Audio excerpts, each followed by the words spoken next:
E aí, garotada do ensino municipal, da nossa rede municipal de ensino, eu sou o Williams Pimentel e aqui nós estamos de volta com o nosso assunto do sistema urinário desta feita, para a gente fazer o quê? Uma fixação do conteúdo, sempre, né, dando prioridade às questões do nosso livro didático.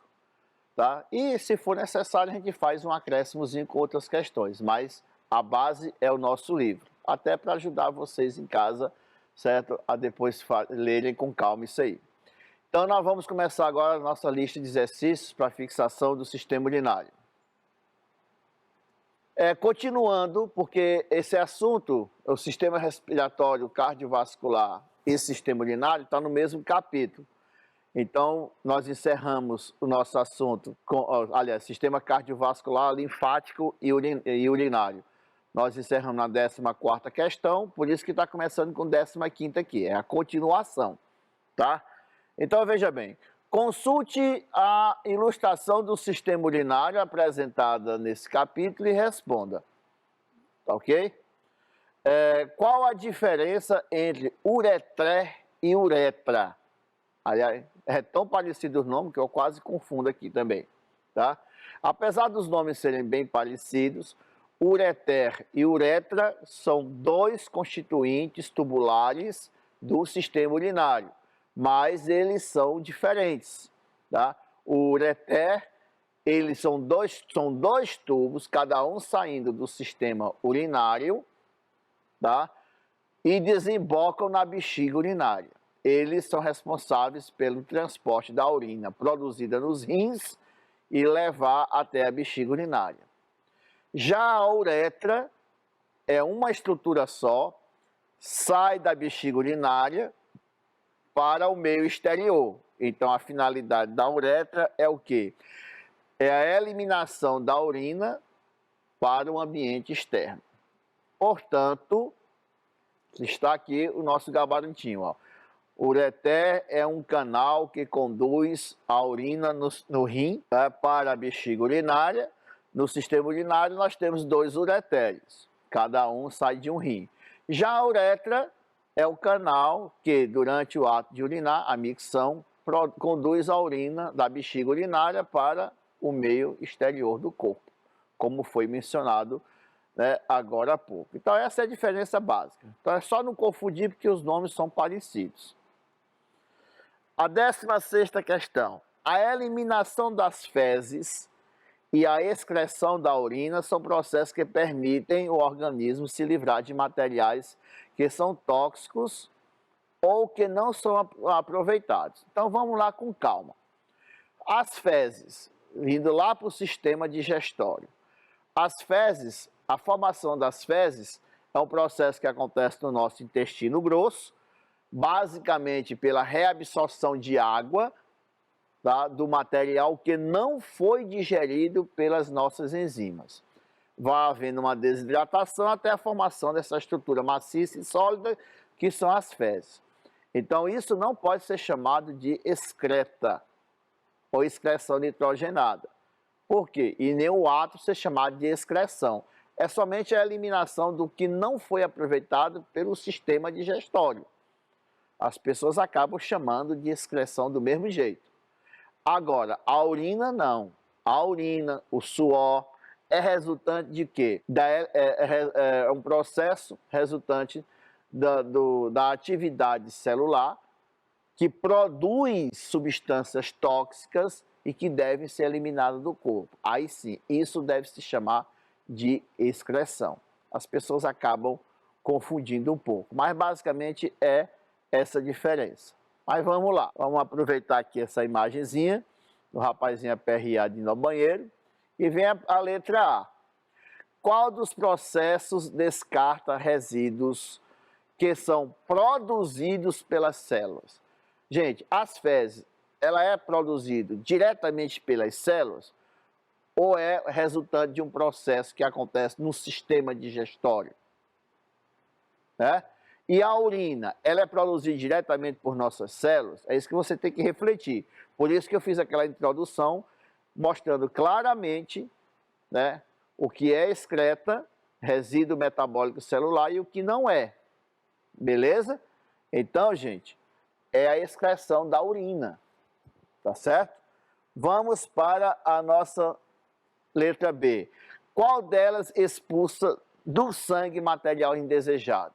Ora, tem alguma relação, né, a eliminação de fezes com o sistema sanguíneo? Não. A relação que nós temos do sistema sanguíneo com o sistema digestório é a liberação de hormônios, que chega até o sistema digestório, né? É a absorção de nutrientes, que acontece no intestino delgado, já fazendo uma recapitulaçãozinha aqui, certo? Mas a eliminação de materiais indesejados do sangue, bom, a função da filtragem do sangue, que é exatamente, né, a retirada dessas toxinas produzidas pelas células do nosso corpo, é feito pelo sistema urinário. E o sistema urinário produz o quê? Urina, para ser o quê? Excretada. Portanto, certo? A excreção da urina. Por isso que muita gente chama o sistema urinário de sistema excretor. Tá ok? Muito bem. Vamos aqui para a nossa letra C. Qual deles livra o corpo de materiais ingeridos, mas que não foram digeridos nem absorvidos? Quer dizer, é que o corpo não conseguiu utilizar, não absorveu e nem conseguiu digerir. Isso normalmente termina no intestino delgado, vai para o intestino grosso, e no intestino grosso é feito a reabsorção de água e formação das fezes. Portanto, a eliminação das fezes faz exatamente isso. Eu acho que eu já deixei bem claro essa distinção e que vocês daqui para frente não vai mais cometer esse erro, né, como alguns por aí cometem, chamar fezes de excreção. Ok? Vamos lá. A 17ª questão. Pessoas que aguardam transplante de rins são submetidas a sessões de hemodiálise, que foi exatamente a última partezinha que nós comentamos na nossa aula sobre o sistema urinário. Qual é a finalidade da hemodiálise? Como eu falei na aula, pessoas, vamos lá as situações, dizer logo aqui, rapidamente a gente está lembrando aqui. Pacientes renais crônicos, que apresentam uma deficiência muito grave na função renal, em um ou nos dois rins, tá? Ou simplesmente os rins param completamente de funcionar. Pessoas que apresentam uma rápida diminuição de volume sanguíneo, que a gente chama de hipovolemia, mas não se preocupe com esse nome. Durante uma cirurgia, uma hemorragia muito grave, então perde muito sangue, e a relação que existe isso com a função renal é que o sangue que chega ao rim, para ele ser filtrado, ele precisa de uma determinada pressão. Se a pressão do sangue, ou seja, o volume do sangue estiver muito baixo, não vai chegar com o sangue, não chega com a força suficiente para poder formar o filtrado glomerular, e aí o rim para a sua função, né? Aí tem que usar o aparelho.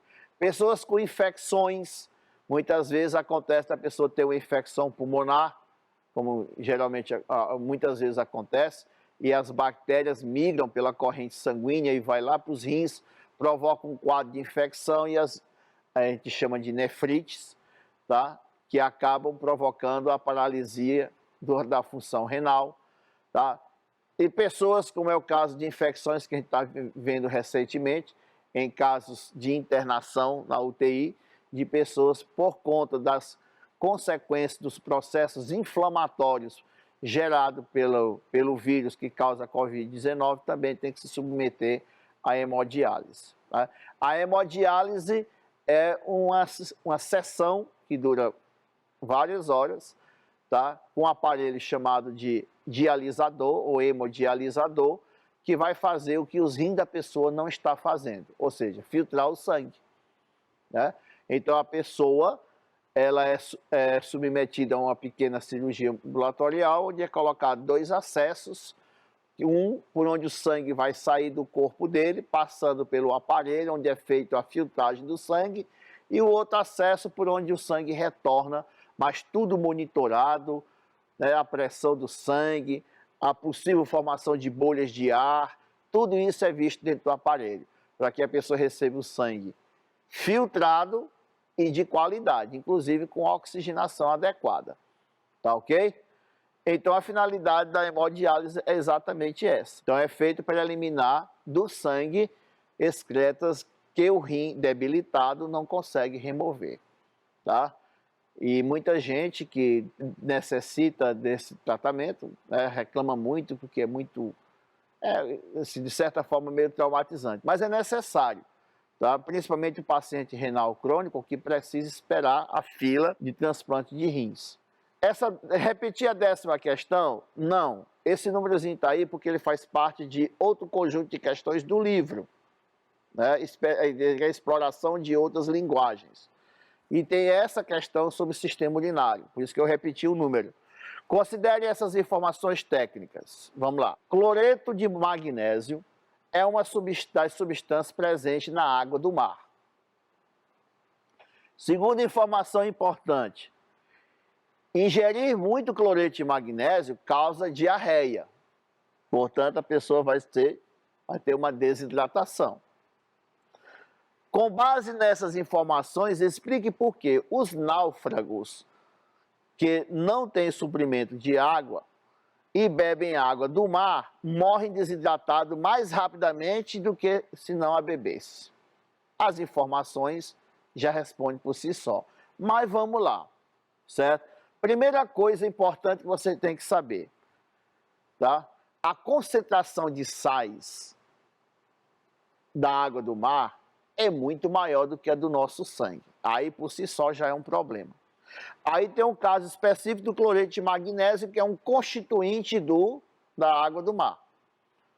Beleza? Que quando ingerido, ele provoca diarreia. O que é a diarreia? É a eliminação de fezes na forma líquida, ou seja, a água que deveria ser absorvida né, de volta para a circulação sanguínea, na formação da fezes, não vai acontecer. Então você vai perder água quando você for defecar, tá certo? Então imagina a situação da pessoa. É um náufrago, está na água, olha para tudo quanto é lado, é água e acabou-se. Mas ele não pode beber a água, porque se ele beber a água ele vai morrer mais rápido. Por que ele morre mais rápido? Que ao ingerir a água, tá, além do processo de desidratação que acontece pela insolação e outros fatores, certo? Ele vai ter uma crise de diarreia, que vai fazer com que ele perca mais rapidamente ainda a água que está no corpo dele, levando a uma morte muito mais rápido. Então, beber água do mar, nem pensar, certo? Mas é uma coisa assim meio até paradoxal, né? A pessoa está morrendo de sede dentro d'água, né? Mas tudo está relacionado com a concentração e a composição da água do mar. Beleza? Então, a água do mar, quer botar na boca, só para provar mesmo, confirmar que é salgado e acabou-se. Aposto que todo mundo já fez isso, né? Então, em resposta do nosso gabarito, nós temos, ao beber água do mar, o náufrago terá diarreia por causa do cloreto de magnésio. E com ela perderá a água do organismo, acelerando a morte por desidratação. Em outras palavras, beber água do mar, além de não matar a sede, por que não mata a sede? Porque a concentração da água do mar é maior do que a concentração do seu sangue. Aqui é aquela mesma historinha bonitinha, diz, não, vou tomar um refrigerante, vou tomar um suco bem geladinho, para matar a minha sede. Não vai matar a sua sede. Ele pode lhe dar uma sensação de prazer momentâneo, porque é refrescante. Mas não vai matar a sua sede, porque o suco e o refrigerante têm uma concentração maior do que o seu sangue. Então você vai continuar com sede. Tá certo? Beber água de coco para matar a sede. É saboroso, é refrescante, mas não mata a sede. O que mata a sede mesmo é água potável. E ponto. Tá? Você está com sede, você bebe água potável, porque a concentração salina é menor do que a do seu sangue e isso resolve o problema da sensação de sede. O resto, tá? Você quer tomar refrigerante porque é gostoso? Não tem problema. Tá? Quer tomar suco porque é saboroso, água de coco? Não tem problema. Mas dizer que vai matar a sua sede, não. Tá? Ele ainda perde água, tá? Através da diarreia, o que faz ele desidratar muito mais rapidamente. Ok? Bom, aqui encerra as sessõezinhas das questões do livro. Agora, eu procurei outras questões que é para dar uma enriquecida no nosso material. Observe o esquema, depois, seguindo a numeração, responda as questões. O esquema é esse aqui, ó, tá? Aí você tem a letra A, que são os rins, tá? A letra B, o ureter, a letra C, a bexiga urinária, né? A letra D é a uretra, a letra E está apontando para as veias renais, a letra F está apontando para a artéria renal. Então vamos lá. Qual o nome das estruturas indicadas por 1, 2, 3 e 4? Vamos lá. Eu acho que não é essa figura. Bom, então vamos aqui. No caso número 1 seria o rim, que é essa estrutura aqui. Eu vi aqui. Está aqui o rim. Número 2 seria o ureter, que são os dois canaizinhos. Número 3, a bexiga urinária. Número 4, a uretra. O que nesse nosso mapa seria A, número 1, B, número 2, C, número 3, D, número 4. É só uma questãozinha de falha aí na hora da numeração. Mas tranquilo. Aí vem a letra B. Em que parte o sangue é filtrado? O sangue é filtrado aonde? No rim. Portanto, no número 1 ou letra A. Né? No rim, o que é que vai acontecer? O sangue que chega até os néfrons, que são as unidades filtradoras, ele chega com uma determinada pressão pela arteríola aferente, e isso faz com que essa força empurre e extravase parte do plasma sanguíneo para dentro dos néfrons. Tá? Isso é chamado de filtração. O que é que tem nesse filtrado glomerular? Água, você vai encontrar aminoácidos, vitaminas, glicose, sais minerais, algumas substâncias tóxicas, etc. Tá? Depois, esse filtrado glomerular percorrendo tubo contorcido distal, percorrendo a alça de Henle, o tubo contorcido proximal e agora distal, e o tubo coletor, vai haver a reabsorção dos produtos que são úteis, né? Fazendo com que a composição do sangue, né, do plasma sanguíneo, volte ao normal.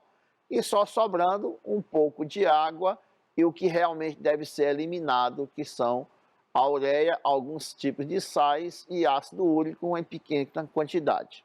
Tá? Letra C. Onde a urina é armazenada antes de ser eliminada do corpo? É na bexiga urinária. A bexiga urinária, que aqui está com a letra C, mas que representa o número 3. Ok? Bexiga urinária. Nós vimos que a bexiga urinária é uma espécie de bolsa com parede muscular e elástica, que armazena cerca de 200, 300, 350 mililitros de urina, e quando chega essa quantidade já vem a vontade de urinar, mas ela pode armazenar até 800 mililitros de urina. Só não é aconselhável, mas ela tem essa capacidade máxima. Qual a parte responsável pela condução da urina ao meio externo? É a uretra, número 4 ou letra D. A uretra, como foi explicado na nossa aula, no sexo masculino tem dupla função, que é a função urinária e a função reprodutiva. Por conta disso, a uretra masculina, né, porque ela, quando sai da bexiga urinária, ela penetra, ela atravessa a próstata e chega e atravessa completamente o comprimento do pênis, ela é bem maior do que a uretra feminina. A uretra feminina, ela só tem função urinária. Bom, Aqui nós temos a outra questão. Relacione as letras das setas com as funções das estruturas do sistema excretor. Então, observe. Recolhe a urina produzida encaminhando para a bexiga. Eu estou falando do ureter, então letra B. Leva até os rins o sangue a ser filtrado. Olha aqui, ó. A artéria renal. Filtra o sangue e produz urina. Os rins, A. Leva para a circulação o sangue filtrado nos rins. Está aqui, a veia renal. Né? Conduz a urina para o exterior. Está aqui, a uretra. Tá? Acumula a urina até a sua eliminação. Está aqui, ó, bexiga urinária. C. Isso aqui é só para fazer o fechamento da parte anatômica, certo? E mostrar para vocês a função de cada um desses órgãos importantes. Portanto, gente, a alternativa que traz a sequência dessa correlação corretamente é a letra A. B, F, A, E, D e C. Tá ok? Muito bem. A nossa terceira, sobre a fisiologia do sistema excretor, agora nós vamos falar do funcionamento, determine quais alternativas são verdadeiras. Olha só. Primeiro, a função dos rins é filtrar o sangue. Beleza. Removendo ureia, ácido úrico, sais e outras substâncias que estejam em excesso no organismo. Essas substâncias elas são eliminadas não só porque estão em excesso, mas porque são altamente tóxicas. Essa afirmativa ela é verdadeira. Segunda, o sangue a ser filtrado chega ao rim pela artéria renal, que se ramifica muito no interior do órgão, originando grande número de pequenas artérias, as arteríolas eferentes. Cada uma dessas arteríolas penetra na cápsula renal de um néfron, onde se ramifica, formando um novelozinho de vasos capilares chamado glomérulo renal. Essa afirmativa ela é falsa, e por um detalhezinho de uma letra só. Por isso, atenção quando for ler os enunciados. O erro está bem aqui, ó. Certo? O nome das arteríolas que levam sangue a ser filtrado, ó, é a arteríola aferente e não eferente. A eferente é que leva o sangue depois que passa pelo glomérulo renal. Tá? Então essa afirmativa não é verdadeira. Detalhezinho de nada, mas que anula completamente, né, a afirmação. Terceira, o sangue proveniente das artérias renais penetra nos capilares do glomérulo sob alta pressão. Você lembra que eu falei para vocês que para poder haver filtração, o sangue tem que chegar nos rins com uma certa pressão, e que se essa pressão for muito baixa, simplesmente o processo de filtração não acontece. O que força, né, a saída de líquido sanguíneo, o plasma, para a cápsula renal. Tá? Ela é empurrada mesmo. Tá? Esse líquido que extravasa do sangue é o chamado filtrado glomerular, que é aquele que é feito de água, aminoácido, vitamina, glicose, certo? Alguns sais minerais. Então, gente, essa afirmativa está corretíssima. Beleza? Vamos lá. O filtrado glomerular apresenta composição química semelhante à do plasma sanguíneo, inclusive com células e moléculas de proteína e lipídio. Alto lá.